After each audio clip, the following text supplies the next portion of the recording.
ঘটনাটির সময়কাল আজ থেকে প্রায় ৪০ বছর আগে, ১৯৮০ সালের দিকে। অবশ্য যে দুটি ঘটনাই সন্তু ঘোষ আমাকে দিয়েছে, এই দুটি ঘটনার সময়কাল প্রায় কাছাকাছি। তো সতীশ সরকার উনি পেশায় ছিলেন একজন জেলে। উনি দিনের বেলা টুকটাক অন্য কাজ করতেন, আর রাতের বেলায় স্পেশালি গভীর রাত যখন রাত ১২টার পরে উনি ওনার বাড়ির কাছে নদী ছিল, ওই নদীতে উনি মাছ ধরতে চলে যেতেন। ওনার নৌকা ছিল না, উনি ঝাঁকি জাল বা আমরা স্থানীয় ভাষায় যেটাকে মানে খেও জাল, সঠিক শব্দ হচ্ছে ঝাঁকি জাল। তো ওই খেও জাল বা ঝাঁকি জাল দিয়ে উনি মাছ ধরতেন। তো উনি এক রাত্রে যখন মাছ ধরার জন্য যাবেন প্রতি রাতের মতো, তো উনি যখন বের হবেন সবকিছু রেডি করেছেন, ওনার যে সমস্ত সরঞ্জামাদি, জাল, তারপরে ঝুড়ি, এই জিনিসগুলো। তো ওই সময় ছিল বর্ষাকাল। হঠাৎ করে প্রচন্ড বৃষ্টি শুরু হয়, সাথে ঝড়ও শুরু। তো থামছেই না। উনি চিন্তা করলেন যে এখন যে ঝড় বৃষ্টি শুরু হয়েছে, এটা তো আসলে থামার কোনো লক্ষণ দেখি না, থাক আজকে রাত্রে আর মাছ ধরা সম্ভব হবে না মনে হচ্ছে, আজকে রাত্রে আর যাবো না। এই চিন্তা করে উনি আবার শুয়ে পড়েন। তো উনি যখন শুয়ে পড়েছেন, বাইরের ঝড় বৃষ্টির কারণে ওনার ঘুম সহজে আসছিল না। উনি দেখলেন যে ঘন্টাখানেক পরে বৃষ্টি কমে এসেছে আর ঝড়ও থেমে গেছে, কিন্তু তখনও গুড়ি গুড়ি বৃষ্টি পড়ছে। এমত অবস্থায় সতীশ সরকার উনি চিন্তা করলেন যে এই ঝিরঝির বা গুড়ি গুড়ি বৃষ্টিতে নদীতে মাছ ভালো পাওয়া যায়, মানে খেও জাল যখন দেয়া হয় তখন ভালো মাছ পাওয়া যায়। চিন্তা করেন এখনই মাছ ধরার উপযুক্ত সময়, তো ঘন্টাখানেক চলে গেছে, তাতে কোনো সমস্যা নেই, এখন আবার বের হই। এই চিন্তা করে উনি হালকা বৃষ্টির মধ্যেই বাড়ি থেকে বের হয়ে যান। উনি তখন ঘড়িতে দেখতে পান রাত প্রায় ২টো বাজে। উনি চিন্তা করলেন যে ভোর হতে তো আর খুব বেশি দেরি নাই, হয়তো সর্বোচ্চ ঘন্টা ৩ উনি মাছ ধরতে পারবেন। তারপরে উনি বের হলেন। এখানে একটা বিষয় বলে রাখা ভালো, আমাকে সন্তু ঘোষ যেভাবে বলেছে সেটি হচ্ছে যে এই সতীশ সরকার উনি পেশায় জেলে এবং দিনের বেলা অন্যান্য কাজ করলেও উনি আর একটা কাজ জানতেন, সেটা হলো ঝাড়ফুঁক। গ্রামের বেশ কিছু মানুষ ওনার কাছে ছোটখাটো বিভিন্ন সমস্যা নিয়ে আসতেন, উনি ঝাড়ফুঁক করতেন। উনি ওনার সাধ্যমতো চেষ্টা করতেন তাদেরকে সহযোগিতা করার জন্য। তো উনি সাধারণত যখন বাড়ি থেকে বের হতেন রাতের বেলা, তখন উনি নিজের শরীরকে ঝাড়ফুঁক দিয়ে বন্ধ করে নিতেন, কারণ উনি এটা জানতেন। আর যারা রাতের বেলা মাছ ধরে তারা সবাই জানে যে মাছ রাতের বেলা ধরতে গেলে টুকটাক বিভিন্ন সমস্যা কিন্তু হয়, প্যারানরমাল সমস্যা, কেউ এসে মাছ চায়, এইরকম কিন্তু অসংখ্য ঘটনা আমরা এর আগেও শুনেছি বা আমরাও বিভিন্ন সময় বলেছি। আর এটা হওয়ার হামেশা আসলে ঘটে, এটা উনি জানতেন। এই জন্য বাড়ি থেকে যখনই বের হতেন তখন ওই শরীর বন্ধ করে বের হওয়ার চেষ্টা করতেন। তো প্রতিদিনের মতো তিনি সেভাবেই বের হয়ে যান, ওই নদীতে চলে যান, বাড়ির কাছেই নদী ছিল। তো উনি যখন জাল ফেলা শুরু করেছেন, উনি দেখতে পান যে ওনার ওই ঝাঁকি জালে বেশ চিংড়ি মাছ ধরা পড়ছে। তো উনি যখন একটা জায়গায় জাল ফেলেন, ওখান থেকে যখন কিছু চিংড়ি মাছ পান, একই জায়গায় আবার জাল ফেললে সেখানে পান না, সেখান থেকে আরেকটু সাইডে সরে গেলে সেখানে উনি জাল ফেলে সেখানে চিংড়ি মাছ পান। তো এইভাবে উনি একবার জাল ফেলেন, সেখান থেকে আরেকটু এগিয়ে গিয়ে আবার জাল ফেলেন, সেখান থেকে এগিয়ে গিয়ে আরেকবার জাল ফেলেন। এইভাবে উনি প্রচুর চিংড়ি মাছ উনি পেয়ে যান আর কি। তো এভাবে উনি মাছ ধরতে ধরতে এমন সাইড দিয়ে মাছ ধরতে ধরতে চলে যাচ্ছিলেন, সেই দিক দিয়ে সাধারণত নদীর ওই সাইডটা দিয়ে আসলে সাধারণত খুব কম লোকই মানে জাল ফেলে আর বা মাছ ধরতে যায় রাতের বেলা। তো উনি ওই সাইড দিয়ে চলে যাচ্ছেন, যেহেতু মাছ উনি বেশি পাচ্ছেন, স্বাভাবিকভাবেই যাওয়াটাই স্বাভাবিক। তো হঠাৎ যেটা হয় সেটা হচ্ছে উনি যখন জাল ফেলেছেন, ওনার জাল মনে হচ্ছে নিচে ভারী কোনো কিছুতে আটকে গেছে। উনি কিছুতেই জাল টেনে তুলতে পারছেন। উনি চিন্তা করলেন যে বেশি টানাটানি করলে তো জাল ছিঁড়ে যাবে। এই জন্য যেটি করেন সেটি হচ্ছে উনি নদীতে নেমে পড়ে ডুব দিয়ে জাল ছাড়ানোর চেষ্টা করেন। উনি যখন ডুব দিয়ে উনি জাল ছাড়ানোর জন্য নিচে নেমেছেন, পানির নিচে, তো উনি দেখার চেষ্টা করছিলেন বা বোঝার চেষ্টা করছিলেন, রাতের মানে উপরে সূর্য থাকলে না হয় দিনের বেলা কিছুটা টের পাওয়া যায়, কারণ পানির নিচেও তো একটু আলো যায়, আর রাতের বেলা তো কোনো আলো নেই। তো উনি হাতে বোঝার চেষ্টা করছিলেন যে আসলে কিসের সাথে ওনার জালটা বেঁধে গেছে। তো উনি যখন হাতড়ানো শুরু করেছেন, হঠাৎ একটা জায়গায় ওনার হাত পড়ে যায়। তো উনি ফিল করেন খুব ভারী কোনো কিছুর সাথে জালটা আটকে গেছে, এবং যেটার সাথে আটকে গেছে সেই জিনিসটা বেশ শক্ত না, মানে নরম নরম কিছু একটা এরকম মনে হচ্ছে। তারপরে উনি ওনার দম কিন্তু ভালোই ছিল। যারা সাধারণত যারা জেলে বা এই মানে যারা ভালো সাঁতার জানে, এদের কিন্তু পানির নিচে বেশ স্বাভাবিক আমরা যারা আছি তাদের থেকেও বেশ কিছু সময় তারা কিন্তু ডুব দিয়ে থাকতে পারে। এই জন্য একটু সময় উনি বেশি সময় নিয়ে উনি জালটা ছাড়াতে সক্ষম হন, এবং উনি আবার উঠে পড়েন, উপরে উঠে পড়েন। উঠে পড়ে জালটা তখন টেনে তোলেন। টেনে তোলার পরে উনি জাল যখন ছাড়াচ্ছিলেন, বেশ কিছু ময়লা আবর্জনা জালের সাথে ছোট ছোট ডালপালাও লেগে গিয়েছিল। উনি যখন সেগুলো পরিষ্কার করছিলেন, হঠাৎ উনি একটা শব্দ শুনতে পান। মনে হচ্ছে নিচে ভুস করে পানির নিচ থেকে কিছু একটা ভেসে উঠেছে। উনি সামনে তাকিয়ে, চাঁদের আলো তখন বেশি ছিল না, কারণ যেহেতু বৃষ্টি হচ্ছিল, ঘুটঘুটে অন্ধকার একদম ছিল না, কিন্তু তারপরও কিছুটা আলো ছিল। তখন কিন্তু বৃষ্টি মানে কখনো গুড়ি গুড়ি হচ্ছিল, কখনো থেমে যাচ্ছিল। মেঘের আলো, মানে মেঘের ভিতর থেকে কখনো কখনো চাঁদ বের হয়ে আসছিল। তো ওই সময় মাঝে মাঝে কিছু আলো এবং বিদ্যুৎ যে চমকাচ্ছিল মাঝে মাঝে অন্য সাইডগুলোতে, সেই আলোতেও উনি একটি ভয়ানক জিনিস দেখতে পান।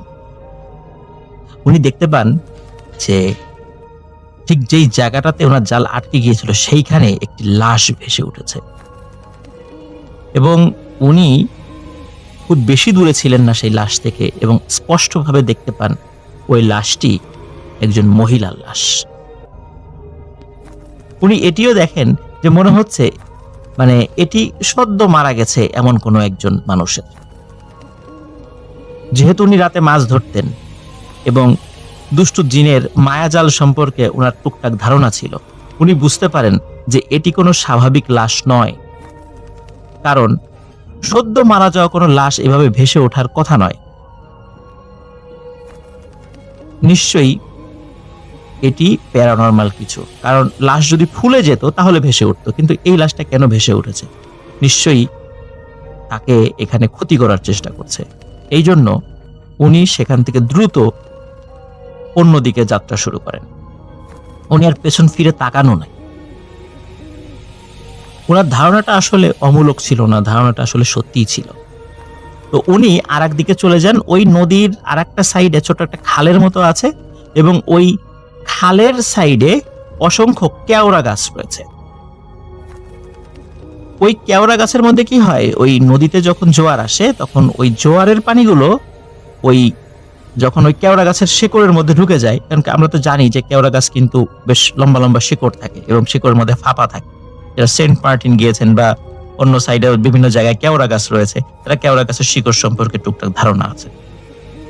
তো কেওড়া গাছের মধ্যে কি হয়, অসংখ্য মাছ ঢুকে থাকে। তখন ওই মাছগুলো তো আসলে জাল দিয়ে ধরা যায় না, হাতড়ে হাতড়ে ধরতে হয়। উনি অবশ্য চিন্তা করেছেন যে মাছ তো এবার অনেক পেয়েছি, তো এখন আর মাছ ধরবো না, এখন কাঁকড়া ধরবো। তো কাঁকড়া তো সাধারণত কামড় দিতে পারে। কাঁকড়ার সামনে দেখবেন যে মানে দুটো মানে হাতের মতো আছে, সেগুলো দিয়ে অনেক সময় চাপ দিয়ে ধরে। মানে আমরা যে অনেক সময় আমরা প্লাস দিয়ে অনেক সময় তারটার কাটি, ওরকম প্লাসের মতো আছে না কাঁকড়ার মাথার উপরে দুইটা, ওটা দিয়ে অনেক সময় তারা কামড় দেয়। এই জন্য কাঁকড়া ধরার সময় হাতে গামছা বা নরম কিছু পেঁচিয়ে নিতে হয়, যাতে করে কামড় দিলেও হাতে কোনো আঘাত না লাগে। উনি হাতের সাথে গামছা মানে পেঁচানোর পরে কাঁকড়া ধরা শুরু করেন। অবশ্য তার আগে যে কাজটি করেছেন, ওনার জাল এবং যে ঝুড়ির মধ্যে মাছ রেখেছেন সেটা একটু দূরে উনি রেখে দেন। রেখে দিয়ে উনি ওই কেওড়া গাছের শেকড়ের মধ্যে দিয়ে কাঁকড়া ধরা শুরু করেন। তো কাঁকড়া ধরছেন, বেশ কিছু কাঁকড়া পাচ্ছেন। কাঁকড়া ধরার জন্য আবার আর একটা ছোট ঝুড়ি ছিল ওনার, তার মধ্যে কাঁকড়াগুলো রাখছিলেন। তো উনি কাঁকড়া বেশ খানিকক্ষণ ধরার পরে চিন্তা করলেন যে কি অবস্থা, আমার জাল টাল পিছনে আছে, কি অবস্থা। তাকিয়ে উনি একটা অদ্ভুত জিনিস দেখতে পান।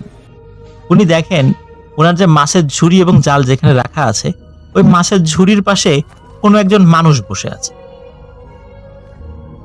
দূর থেকে খুব বেশি বোঝা যাচ্ছিল না, কারণ তখন আবার গুড়ি গুড়ি বৃষ্টি শুরু হয়েছে। তখন কিন্তু চাঁদের আলো নাই, জাস্ট খালি বিজলি চমকাচ্ছিল, ওই আলোতে কিছুটা বোঝা যাচ্ছিল। উনি দেখতে পান একজন মানুষ। তো উনি চিন্তা করেন যে কি ব্যাপার, অন্যদিন তো রাতের বেলা আমার মতো আরো অনেক জেলে মাছ ধরতে আসে জাল নিয়ে, কেউ নৌকা নিয়েও আসে, যাদের নৌকা আছে। তো আজকে তো আসলে সারা পথে কাউকে দেখি নাই। উনি আবার এটা চিন্তা করেন যে যারা মাছ ধরতে আসে অনেক সময় কে কতটুকু মাছ পেয়েছে, এই জেলেরা নিজেরা নিজেদের ওই অন্যের ঝুড়ির দিকে তাকায়, দেখে যে কে কতটুকু মাছ পেল। উনি চিন্তা করেন যে এমন কেউ আমার ঝুড়ির এখানে এসে দেখছে কিনা। কিন্তু দেখলে তো এভাবে বসে থাকার কথা না, দেখে চলে যাওয়ার কথা, বা আমাকে ডাক দেওয়ার কথা যে কি কতটুকু মাছ পেলি, এভাবে বলার কথা। কিন্তু কোনো কিছু না বলে এরকম বসে আছে। হঠাৎ ওনার মনে পড়ে যে আচ্ছা, একটু আগে একটা মহিলার লাশ দেখেছিলাম।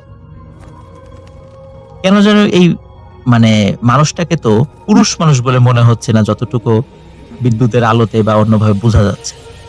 তখন ওনার শির দ্বারা নেমে একটা ভয়ের শিহরণ নেমে যায়। উনি চিন্তা করেন, যা কাছে গিয়ে দেখি এটা কে আসলে। উনি সাহস সঞ্চয় করে কাছে যান। কাছাকাছি গিয়ে উনি যা দেখতে পান, এটা দেখার জন্য উনি মোটেও প্রস্তুত ছিলেন। উনি দেখতে পান এটি সেই মহিলা, যে মহিলার লাশ একটু আগে ভেসে উঠেছিল।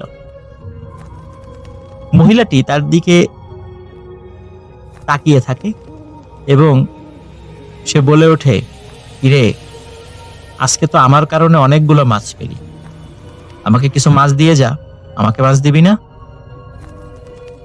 যেহেতু উনি অত্যন্ত সাহসী একজন মানুষ ছিলেন, উনি এটাও জানতেন যদি কোনো দুষ্টু জিনকে মাছ ধরার সময় একবার মাছ দেয়া শুরু হয়, ও প্রতিদিন এসে ডিস্টার্ব করবে এবং মাছ চাইবে। এই জন্য কোনো মাছ দেয়া যাবে না। উনি যে কাজটি করেন, মানে এটা দেখার সাথে সাথে আবার ওনার জানা যেই মন্ত্র আছে সেগুলো পরে শরীরটাকে বন্ধ করে ফেলেন এবং তারপরে বলেন যে না, আমি তোকে কোনো মাছ দেব না। যখন বলে মাছ দেব না, তখন ওই মহিলার অবয়বটি ভয়ানক চেহারা ধারণ করে, যেটি দেখে উনি আসলে ভয় পেয়ে যান। উনি চিন্তা করেন যে আসলে আমাকে সাহস ধরে রাখতে হবে, ভয় পেলে চলবে না। উনি ওইখান থেকে সরে আসেন, চিন্তা করেন যে এর সাথে কথা বলতে গেলে আমার ক্ষতি করার চেষ্টা করবে, আর আমি ভয় পাচ্ছি যদি এ বুঝতে পারে তাহলে সত্যি আমাকে পানির মধ্যে চুবিয়ে মারবে আজকে রাত্রে। এখানে লিসেনের একটা বিষয় বলে রাখা ভালো, যে যদি কোনো জিনিস দেখে ভয় পাওয়া যায়, দ্রুত যেই দোয়া কালামগুলো আমরা জানি সেগুলো পরে শরীর বন্ধ করে দিতে হবে এবং চেষ্টা রাখতে হবে সাহসটা ধরে রাখার। আমরা যদি বেশি ভয় পাই তাহলে ওরা কিন্তু আরো বেশি ক্ষতি করার চেষ্টা করে। তো যাই হোক, উনি কি করেন, উনি পেছন দিকে ঘুরে আবার ওই কাঁকড়া ধরার জন্য আসতে থাকেন। তো হঠাৎ পেছন থেকে গড় গড় গড় গড় শব্দ উনি পান। উনি চিন্তা করেন কি ব্যাপার, হঠাৎ এরকম গড় গড় শব্দ। উনি আবার পেছন ফিরে তাকান। উনি যখন পেছন ফিরে তাকান তখন দেখেন এখানে আর কোনো মহিলা নেই, কিন্তু ওইখানে বড় আকৃতির একটা কালো বিড়াল ওনার মাছের ঝুড়ির ওইখানে ঘুরঘুর করছে। উনি বুঝতে পারেন যে এটিও কোনো স্বাভাবিক বিড়াল নয়, এটিও প্যারানরমাল কিছু। তো উনি সেদিকেও পাত্তা না দিয়ে আবার চলে আসতে থাকেন। উনি বুঝতে পারেন যে ওরা মাছের সহজে কোনো ক্ষতি করতে পারবে না।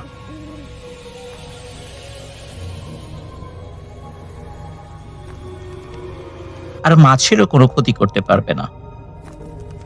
কিন্তু ওনার ধারণাটা আসলে ভুল ছিল।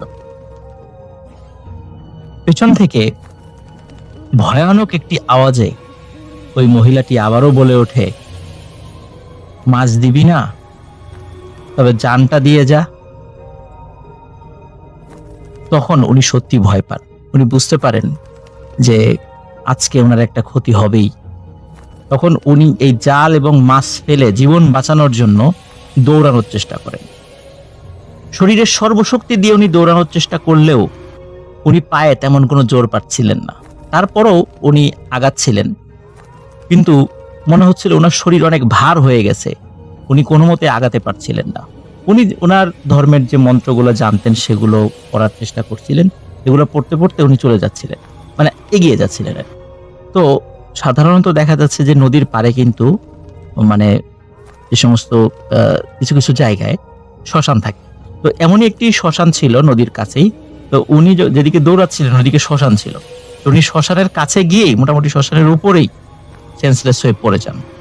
কতক্ষণ উনি সেন্সলেস হয়ে পড়েছিলেন তা উনি বলতে পারেন না, তবে ওনার যখন জ্ঞান ফেরে তখন দেখেন যে ভোরের আলো কেবল ফুটছে।